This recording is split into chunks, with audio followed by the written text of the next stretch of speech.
Wisdom. It's an incredibly valuable asset. Some would say more precious than gold. It's attractive, appealing, admirable. Conversely, a lack of wisdom is the basis of immaturity, blind spots, and bad decisions. Wisdom. It can be gained over time, but it can't be rushed. But wisdom can be shared. That's precisely what we are here to do right now. Today, we are here to hack wisdom, to distill it, to understand it, and to process it. Why? To get better at life. Welcome to the main thing.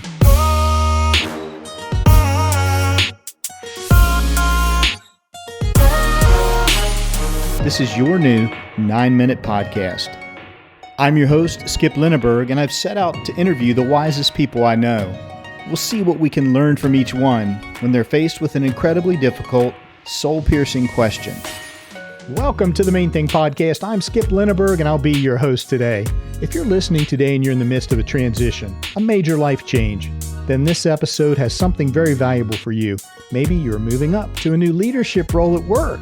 Perhaps you're about to become a first-time parent, or considering a job change, or maybe a move to a new city, pondering retirement perhaps, or maybe grieving the loss of a loved one. If you're in any of these types of transition stages, you will want to listen closely to the advice coming from our special guest. I'll tell you about him in just a moment. Right now, I want to remind you about a couple of great wisdom resources available to you for free. When you head over to themainthingpodcast.com, you'll find a place to subscribe to our wisdom newsletter. It brings you twice a month more of the resources to fuel your personal growth. Also there at the website, you'll find our entire archive of wisdom audio content, 120 episodes online. Plus, you'll find direct links where you can subscribe to have every new episode delivered directly to your mobile device on your favorite podcast app or player. Let's give a big shout out of gratitude to our two newest patrons.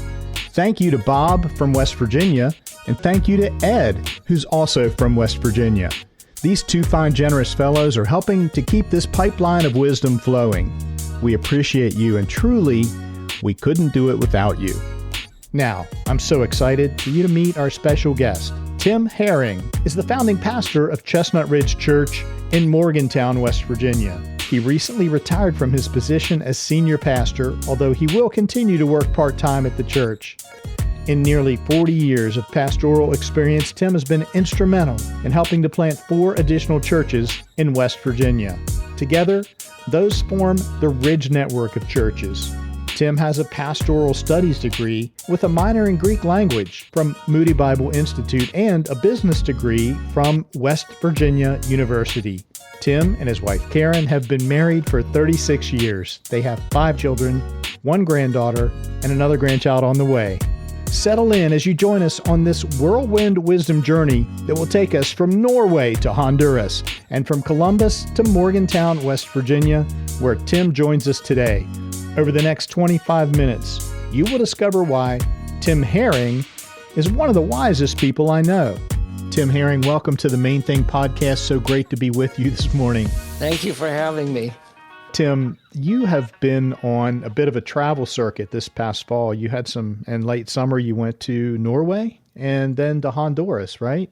Yeah, that's right. Our church gifted us with a trip anywhere we wanted to go, and my wife wanted to go to Norway. And the reason she wanted to go was because we were going to be in the Arctic Circle, about 500 miles north of Oslo, in a place called the Fulton Islands. And we went up there specifically to see the Northern Lights. Ooh, how was it? It was amazing. It did not disappoint. The light was dancing across the sky. It was just absolutely amazing and really a testimony to God's glory. We were in Norway in September. Okay. And actually, we went on this trip right before I was going to be turning over the reins of my position as senior pastor to this younger guy. Okay. And so this trip was kind of built in right toward the end of my role as a senior pastor here at the church. We took off and then came back and did a nice celebration service. And then I'm done in that role now. I have a different role at the church, but it's just part-time. 3 days later, I headed down to Honduras Yeah, tell me about Honduras. What took you down there? I had been asked before this Norway trip if I'd be willing to do a conference down there for about 325 pastors and other leaders of churches in Central America. Some were from South America and North America. They were having me do about 6 sessions. So it was kind of a lot, and I had to do it through a translator, but it was a lot of fun as well. I've been to Honduras over a dozen times. Oh, gosh. I love going down there, and my Spanish is about 50-50. Yeah. But it was a very enjoyable trip. The only thing about it was I wouldn't recommend going to Honduras 3 days after you come back from Norway. I can imagine. Tim, I want to make sure that our listeners understand how we're connected. And so let's talk a little bit about that connection point and a fellow named Matt Santon. Would you like to start? Sure. I met Matt Santon maybe 25 years ago. It might even be a little bit more than that. He began attending our church, and he was on staff with a Christian organization called Young Life. Sure. And at a certain point, we both realized that he would be excellent if he came on staff at Chestnut Ridge Church. And so we brought him on staff, and he did just an amazing job. And at a certain point, we decided as a church that we were going to start a new church down in Charleston, West Virginia.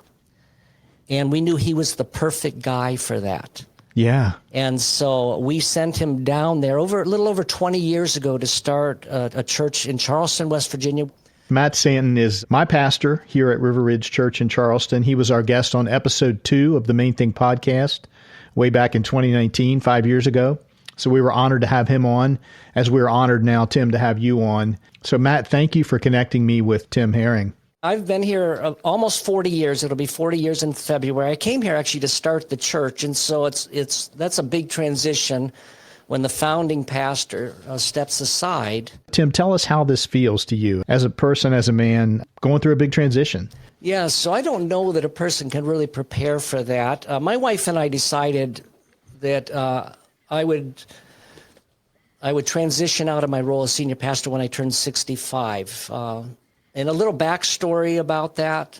Yeah. About 4 years earlier, I suffered a major medical emergency, and I almost died. It started with just a simple stomach ache. I thought my system was just kind of backed up a little bit. So I waited 4 days, and I went to a doctor friend of mine who's in the church, and he said, "Oh, it seems like you have appendicitis, and then he set up something with a surgeon who also comes to our church, and the surgeon agreed that's probably the case. And he was going to do it laparoscopically. So he actually literally put 5 little holes in my stomach, and, one's for the camera or the flashlight, and one's for a little knife and something to drain, things. Sure. He took a look in there and gasped. Oh. My appendix was dead, basically. It had turned gangrene. Oh, no. Within me. I didn't know such a thing were possible. Yeah. And then my organs were all glued together. Oh, goodness. And around this same time, my colon stopped working. So this was supposed to be an in and out thing. I spent 9 days in the hospital. And the first 3 days, the doctor, surgeon said to me, each of those 3 days, he said, "You're not out of the woods yet. People die from what you have." Oh, my gosh. And then he added, "And we might have to take part of your colon." Oh, Tim, wow. That's so scary. Now, God was faithful in that. That happened the night before Thanksgiving 4 years ago. And, you'll never forget. You'll never forget that timestamp. That. But my prayer was that I could still do the Christmas services, and I was able to do that, although I had to sit.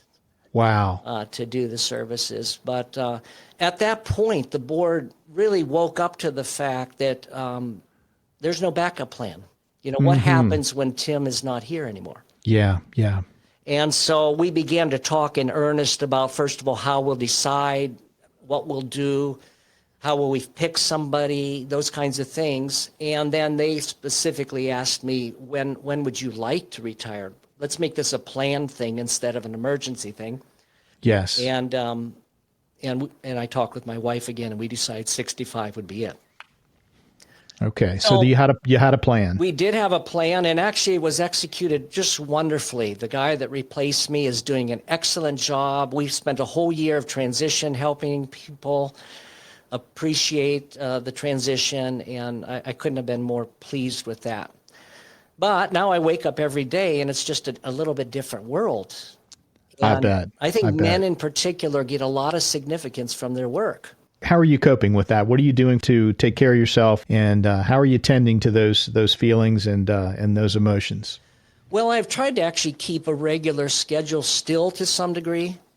Waking up, making the bed, having a daily devotional time with God. I spend about an hour a day, though, now, which is really nice. I can enjoy that, the Bible with coffee and prayer. I love it. There are a few other things that are part of my daily routine, but I have wrestled with the question, what's next? And Of course. I wondered, are there things that I could be learning? Are there things that I could be doing that would be significant, meaningful, that kind of thing? Yeah.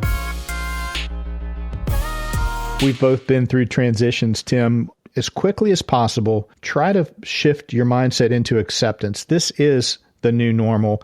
Don't lament or mourn for what was, but look at what might be and have faith and trust that God's going to do a new and wonderful thing in this new stage and accept that. I would recommend that they not go through that transition alone.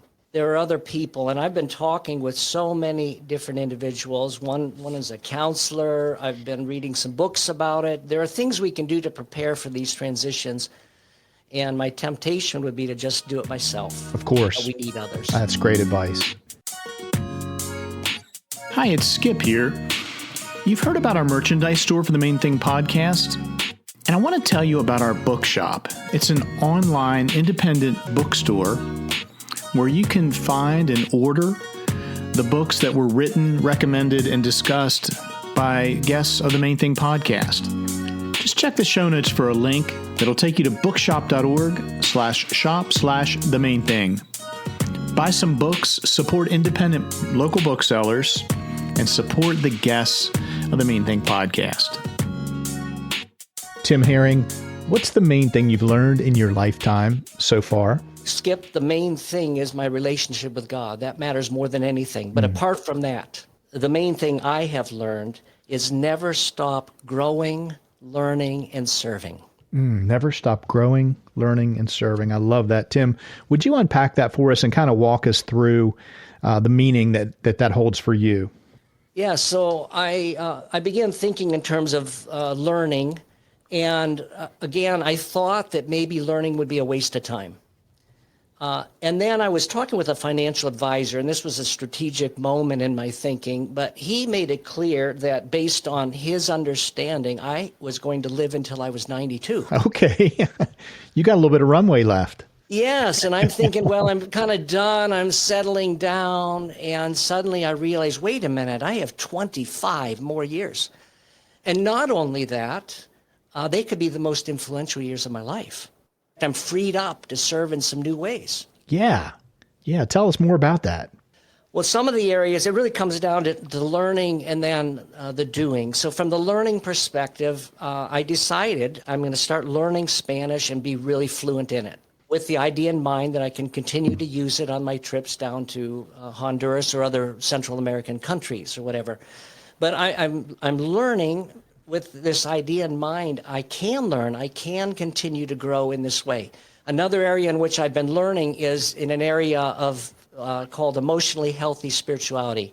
That's Yes. intriguing, very, very intriguing to me, Tim. Well, about 10 years ago, my wife and I went to a conference that was put on by Pete and Jerry Scazzero, and they've started an organization called Emotionally Healthy Spirituality or Emotionally Healthy Discipleship. And going to that conference began a journey for me that I'm still on and I'm still growing in. I realized that in terms of my emotional health, it just was not very good. I would say that I despised emotions. I did not like them. Okay, what a big discovery. Yes, and I didn't see a problem with that because I felt like the fact that I was so even-keeled and everything else was a strength of mine. I Sure. didn't have the big ups, I didn't have the big downs. And so I like the fact that I was this way. And I think I was this way partly because of personality, partly because of upbringing. There Okay. just wasn't emotion in our household. And then partly because even my spiritual training taught me that feelings don't matter. When people expressed feelings, I was kind of embarrassed for them. Oh, wow. It's like, you shouldn't be crying, you shouldn't be angry, get a grip. Yeah, yeah. Oh, And my I began goodness. to navigate some of this, and I realized really for the first time that God created us in his image, and God expresses all these emotions. God gets angry, Yeah. wrathful. God has joy. He celebrates, and there's compassion, so many qualities that are true about God that I was dismissing in my own life. Yeah. Now, this is really important because especially if you're in ministry, we're told rejoice with those who rejoice and weep with those who weep. Right. But I had the inability to weep with those who weep Okay. You said, or rejoice well. yeah, you said you were kind of embarrassed for them. I was emotionally constipated, is how I put it. That harkens back to your experience 4 years ago. Well, it does. Yeah, maybe there's a parallel there somewhere. Yeah. Do you now see opportunity for pastors and folks in the ministry to incorporate this into how they care for people that are in their congregation? Yes, I think it could be a part. I think it was a missing component in discipleship in this country. That some emphasis on how you're doing emotionally and some of the things that the emotionally healthy spirituality, they actually have a course. And some of the things they even address are your upbringing and how has that impacted you? How do you respond to various situations? And really getting in touch with some of the emotions. So now, for example, if I wake up in the middle of the night and I feel this anxiety, Okay. I stop, and normally I would have just ignored it or done something to get rid of it. But now I stop and I say, is it possible that God's speaking to me through this feeling? And where is this maybe leading? So there are these excellent courses, and emotionally healthy spirituality, they actually train pastors in implementing these courses in the church. In the past, I was sympathetic to the needs of others. The whole congregation would probably say, Tim really is good at sympathy. I wasn't good at empathy. Tim, we've covered a lot today. I love your main thing, never stop growing, learning, and serving. Let me mention the serving for a moment here. Yeah. Because again, I thought, well, I'm kind of getting out of ministry. I'm not going to be serving as much. But when I announced to some pastor friends of mine that I was changing roles, immediately some of them said, does that mean you're available to help us? Okay. And it suddenly opened in my mind this thought, I have 40 years of ministry experience. We've been through 2 building campaigns. We've seen various staff issues. And my dad was a pastor. Okay. And so I have just this wealth, and this is why I'm saying my significance in the rest of my life can be greater. Because I'm already now coaching a couple pastors, and if I had 15 pastors and they're blessed, their congregations will be blessed, suddenly my impact is multiplied. For sure. That's a beautiful vision. I love that you're now a coach and a mentor to other pastors. You're Yes. sharing your wisdom with them. You're sharing your perspective, all your rich experience that you bring. That's awesome. Yes, so I'm also writing some books. I wondered about that. Tell us about your writing. What are you working on? I've already published my first book called When God Walked Alone. Oh, wow. And it is a book that just focuses on what is essential in the gospel message. What does a person need to believe in order to have eternal life? Salvation comes from God as a free gift that we need to receive. Yeah. And so I finished that book maybe 2 years ago. I'm on the last chapter of a second book related to fear and worry. Oh, wonderful. I can So see it's I can 10 see how that dovetails with this journey that you're on, your most recent stretch of it, for sure. I've had a lot of anxiety and worry over the years. And so this book has about 10 or 11 Bible stories of people that dealt with fear, like Gideon, or what empowered David to kill Goliath. Where did he get the courage?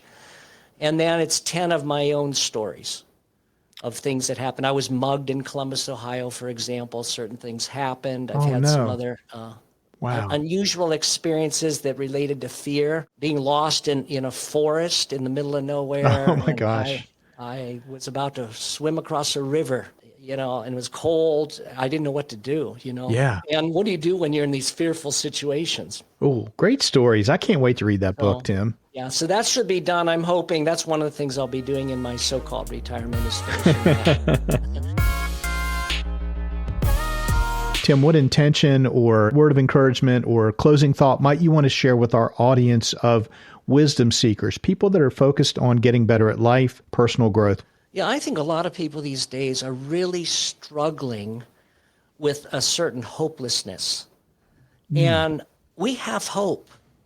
And there are things we can do. I believe that we can take steps related to the future that will give us a path, will give us hope. And I think it will resolve some of the issues that we may be facing in our lives, this sense of hopelessness. Yeah. Beautiful thought. I agree. We need it. We need it so much in our world today. Pastor Tim Haring, thank you so much for making time for us to come on the Main Thing podcast and share your wisdom. It's just been a real joy. Thank you so much. Thank you. I've enjoyed it very much myself. Thank you. Tim, so long for now. Okay. Thank you. That goes by incredibly fast, doesn't it? Time flies when you're hacking wisdom. Thank you for listening to this wisdom conversation. If you enjoyed this podcast and found the wisdom lesson valuable, then I encourage you to share it with a loved one or friend. Did you know podcast recommendations from one person to another remain the strongest form of podcast growth worldwide? It's true, and we'd appreciate you helping spread the good word. Let's give a big hearty thank you to the crew of the Main Thing podcast. These are the folks who truly keep the wisdom pipeline flowing. Audio engineer Bob Hotchkiss, strategy advisor Andy Malinowski, public relations and partnerships guru Rachel Bell, social media and digital marketing expert Chloe Linneberg, graphic designer Emma Malinowski, and of course our patrons, those generous folks who provide monthly funding support to help underwrite our costs of production. I couldn't do it without you, nor would I want to. Your feedback matters a lot. If you have a question, a suggestion, maybe an idea, or even a nomination of a future show guest, I'd love to hear from you. Email me at info@themainthingpodcast.com. Well, that's a wrap for this show. I'm your host, Skip Linneberg, signing off for now and inviting you to join us again next time for another special delivery of wisdom.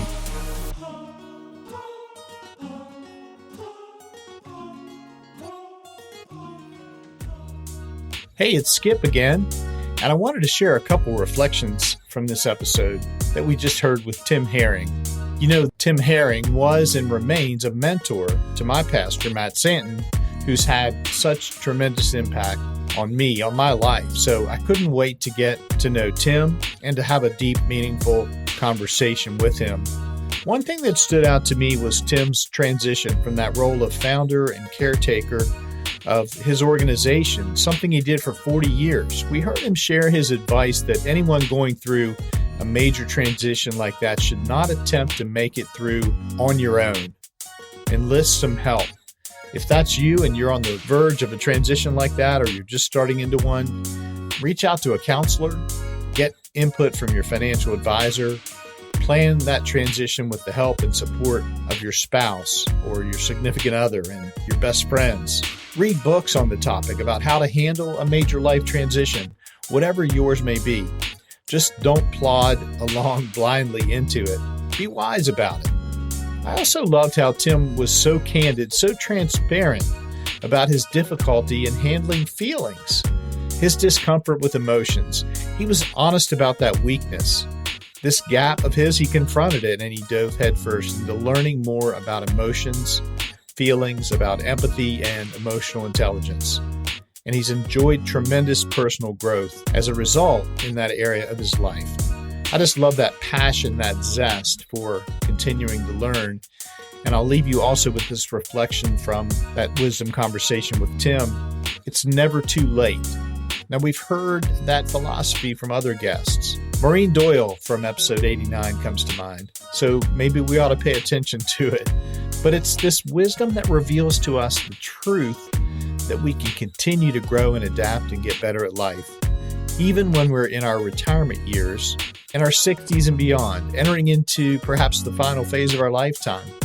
I just find that tremendously encouraging, and Find it to be something that inspires hope for tomorrow.